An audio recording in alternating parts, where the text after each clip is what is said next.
Wasserwimmer, and he spread meta health throughout Scandinavia and the rest of the world. He's been in Hong Kong and so many other places, and he would have wished also to come to India. It was not workable, and we said he has to be integrated in the conference. So here he is, and he's sharing the story of his wife. Thank you very much, Lars. Thank you very much. So, I'm very pleased. I love India. My first time to India was in 1980. And I went to India with my mother to teach in a theater school in Ahmedabad. And that was an incredible experience. Then, last time I went to India was in 2005, where I went to India, where my mother was doing a documentary about the Kathakali theater in UDIN, in Kerala. So now I'm in Mumbai for the first time, only in a virtual version. So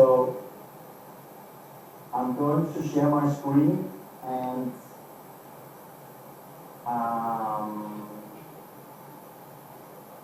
how my wife recovered from esophageal cancer and 4 other cancers.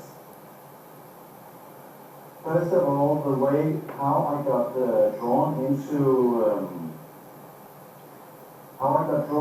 mental health was 50 years ago in 2002, when I first heard about the principle of mental health. I used to be a very cynic, sarcastic, ironic person with a friendly face, but with a very tough inside and very hard on myself and very hard on other people. And in 97, I started to heal myself. And I started to heal in UDIN's bigger traumas. And over the next 5 years, from 97 to 2002, many of my ailments went away. I didn't notice that because you don't notice when your ailments go away, you only notice when they appear. But I realized after 5 years that all my ailments had gone. Ailments, my doctor told me, they will never go away, you will live with this for the rest of your life. Fungus, herpes, psoriasis, pain in my feet, pissing at night, hemorrhoids in my ass. Lots of stuff I don't miss anymore.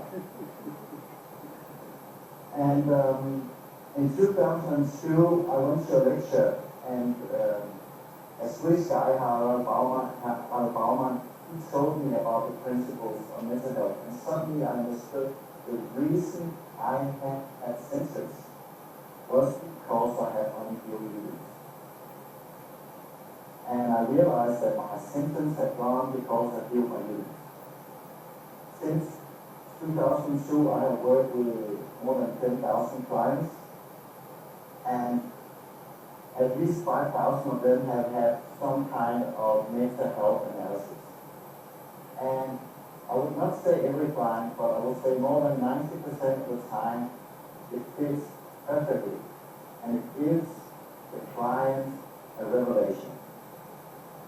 So in 2002, my wife got skin cancer, malignant melanoma here on her left arm. She is right dominant. And the reason she got skin cancer was that her boss attacked her. And he wanted her to, she was a journalist, and he wanted her to write lies about the company so that the stock would go up on the stock exchange. I had only been through a weekend training with the principles of mental health in 2002, so my wife was not willing to listen to me, so she had surgery. From my perspective, completely unnecessary, but that was what she wanted. At that time, I did not completely understand what is the most important thing when you want to help somebody heal. In 2007, she had cancer in her mucosa of the vagina, and that was because finally her vagina could welcome her partner. And that meant that the doctors removed half of her vagina and her womb and her all her female parts. Then, when she recovered from that, she had in 2013 esophageal cancer. And my wife became really frustrated because from 97 till 2013 she has healed a lot of trauma. And so she said, why am I getting this? Why am I not healed? Why do I still get something? Why do I still get sick when I heal so many trauma? And the reason she got esophageal cancer was she had swallowed too many camels. I don't know if you know that saying in India, but in Denmark is when you swallow something you should not swallow. It's not healthy to swallow camel. The name of the camel, or my wife's camel, was Lars Mygind. Because I'm a very strange and funny and interesting person, but I also act in many ways which is difficult to swallow. So in one way she wanted to swallow it, in some ways she could not swallow it. So I had many experiences with my life where I had acted out of order in her opinion, and then there was cold air between us for some days. She discovered her cancer because she could not swallow, so she believed that the problem was in her throat. And many doctors looked at her throat and there wasn't any problem. It was not until they looked further down and just above the stomach mouth they found an ulcer, and they took a biopsy and it was cancer, and they did a scanning and they said, if you have more cancers than here at the esophagus, then we cannot help you. And they also discovered cancer in the liver and in the thyroid. So that day, the doctors gave my wife a death sentence. That was in August 2013. And the doctors told me, you are happy if you have Christmas with your wife. So that was a really bad day, and I thought, what do we do now? And my wife said, we have to find another doctor. We need to have somebody who believes I can get well. So we changed hospital and doctor and found a doctor which is willing to help my wife. The way I support my wife was that it's very important that I always support my wife in her ideas. I have many ideas on what she should do, and but it's much more important that I shut up and listen to her needs. And that's very difficult for me. When you know me, you know it's difficult for me not to come with a lot of ideas and suggestions on how we can get better. But this was a really good learning for me, shut up. And my wife comes to me and says, Lars, now I want to hear what she says. I really have to try it out. I have to look at which 2, 3, 4, 5 things would I talk to her about, and which of these would she like to try out. When I unconditionally love and support her decisions, I create placebo. And if you don't understand that, please let the other master trainers train placebo. If I question my wife, I will create no placebo. Don't question the patient's decisions unless they ask you to question it. Doubt will not heal anything. What I discovered is when my wife got sick, I'm not a very good doctor or nurse. I'm a very good mental health practitioner. So I had to really use my own tools to become really clear, who am I? Who am I? What do I want in my life? How do I want to support my life? I really have to find out what are my goals in life. And my goal is to share the mental health message around the world. So I could not stop teaching. I could not stop making lectures because that would be God myself to keep on my heart. I also have to find out, do I love my wife? Do I want to commit to her, or do I want to leave her?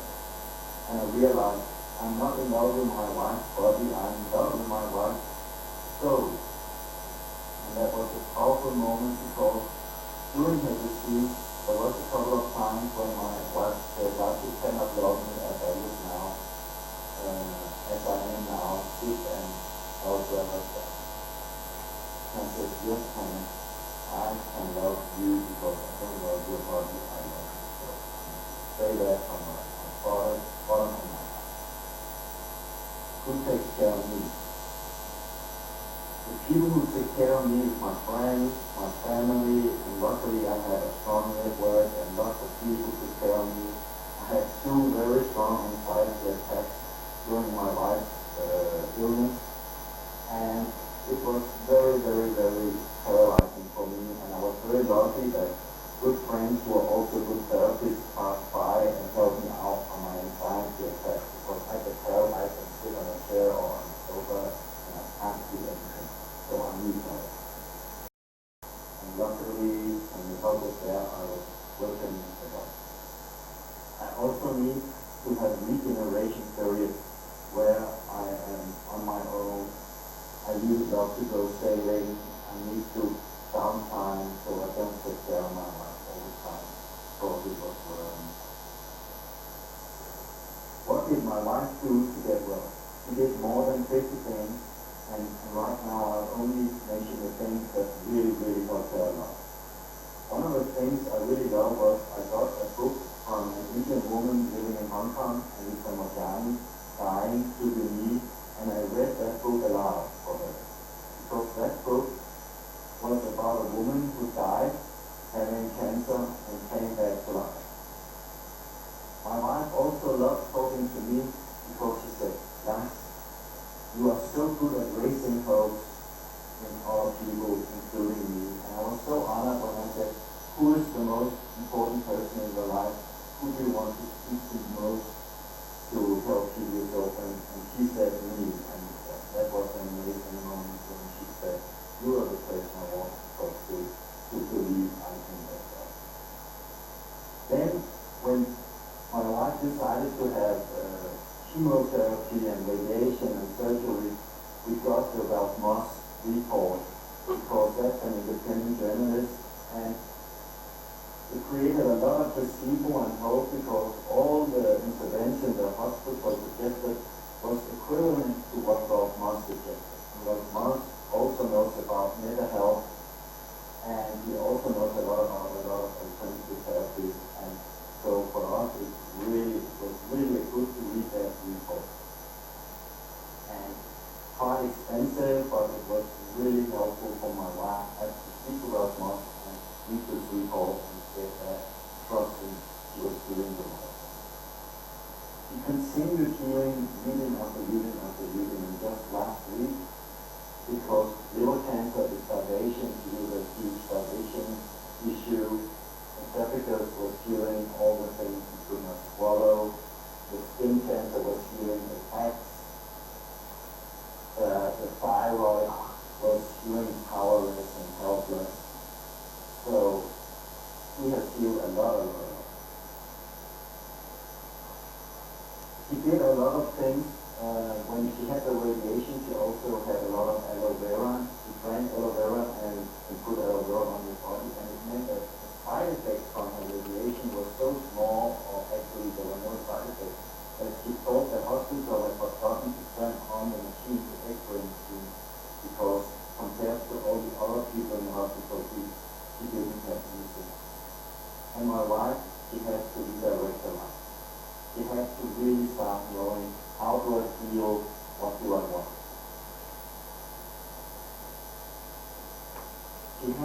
My wife is a vegetarian, but at the time she was sick, she could not eat very much. And somehow she loved to go to McDonald's. And for me to support my wife, who was really sick, to go to McDonald's was a really huge challenge. I had to give myself a lot of therapy to support that unconditionally. I promise you, when your wife is really sick and you believe that the most healthy thing you could have right now is a green smoothie and she wants a burger from McDonald's, that is a shock. She lost a lot of weight. She's 172 meters high, and she lost 24 kilos, weighed 44 kilos. And that's a lot of weight to lose. So one of the things that helped her gain weight, we believe, was the seal oil from Iceland. So right now there's coming some really good oil into the market, and that really helped her begin to gain weight, so she looks not so super skinny. In Denmark, we have a lot of hype around using cannabis oil. So my wife has also been using cannabis oil. And when you hear a lot of miracle stories with people using cannabis oil, you want to try that out as well. And that also creates placebo and maybe even worse. I don't believe cannabis oil from a mental health perspective will heal any UDIN, but maybe it will deactivate the UDIN and make the disease go away, but then you have to continue taking the oil for the rest of your life. I believe the important part is to find the UDIN and heal it. She had reflexology. What she also learned was pulsating magnetic field therapy, where she lies on a mat, creating a magnetic field controlled by a computer. The magnetic field is between 10 and 100 microtesla. And the magnetic field in Denmark is about 50 microtesla. But this jacket, the magnetic impulse, helps to clean out the chemotherapy after she had that, and it helps the cells to regenerate. So she loves to go on the magnetic field therapy, strengthening 2-3 times per day.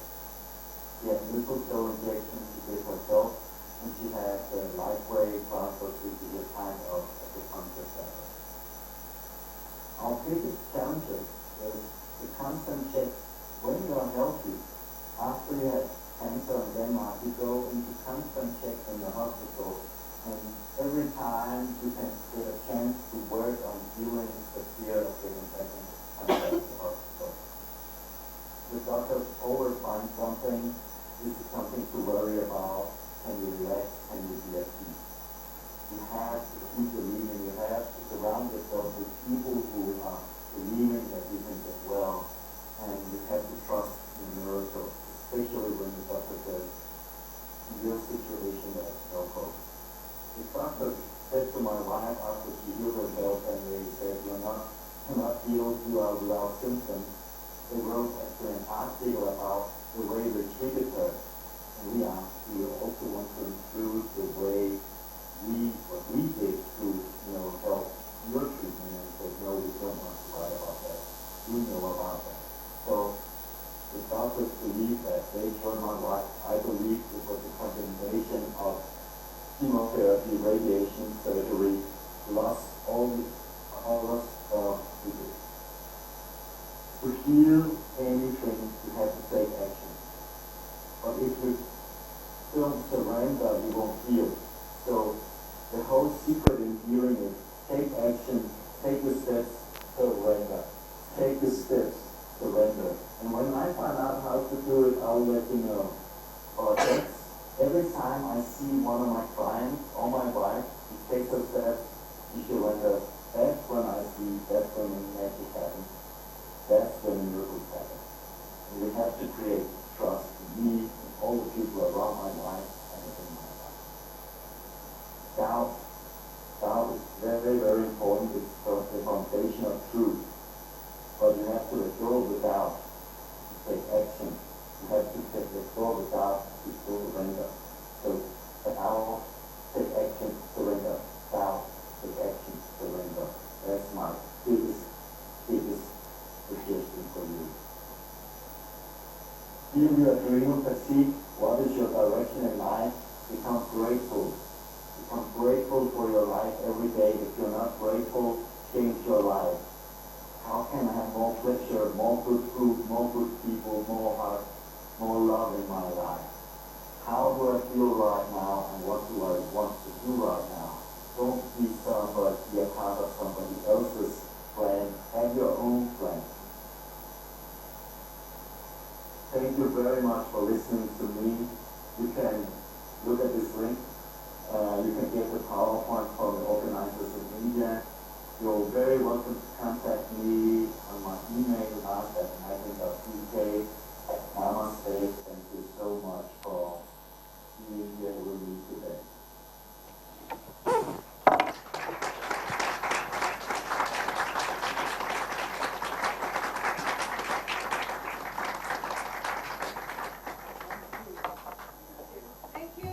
Tusen tak, Lars. Thank you very much.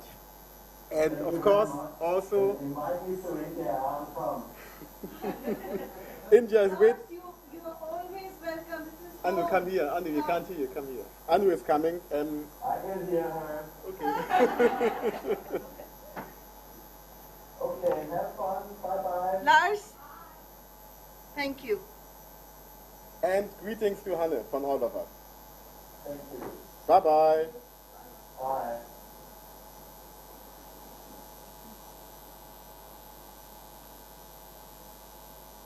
So that was the amazing story of Lars and Hanne. And Hanne is also a mental health trainer. And what I love with Lars and Hanne, they're absolutely authentic. I need a mic. Yeah. They're absolutely authentic. They don't hide anything, and they also share their weakness. Yeah, as I said, we trainers, we master trainers, the IMA members, we are not better or worse than everybody else. We've got our strengths, we've got our challenges, our weaknesses, and the more we are open and the more we share, the more we are connected. And the more connected, the more powerful. So what we have experienced, if people hide their diseases to their environment, let it be the family or friends or in whatever environment they are getting powerless, more powerless. And when you share and when you're open about it, people open up for you. And then you also open up more for them and also for the cosmic energy. So that is very, very important to be authentic, to be open, and to share also where we've got our challenges. So now we continue.